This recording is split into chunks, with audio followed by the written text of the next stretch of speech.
الأيام قرر يزن يغير شكله ويروح للحلاق، بس الحلاق في الحارة كان دايما بيحب القصات الجديدة. يزن قال له أنا عايز قصة محترمة زي النجوم كده كده.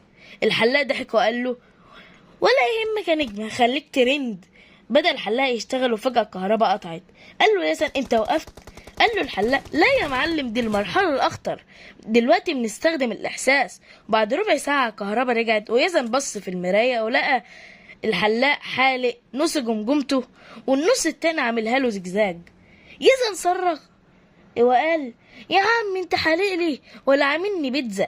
رد عليه الحلاق قال له دي قصة اسمها الصدمة الحضارية، هتبقى موضة قريبة ان شاء الله. ومن يوميها يزن بقى بيروح الحلاق ومعاه مراية احتياطي وكشاف.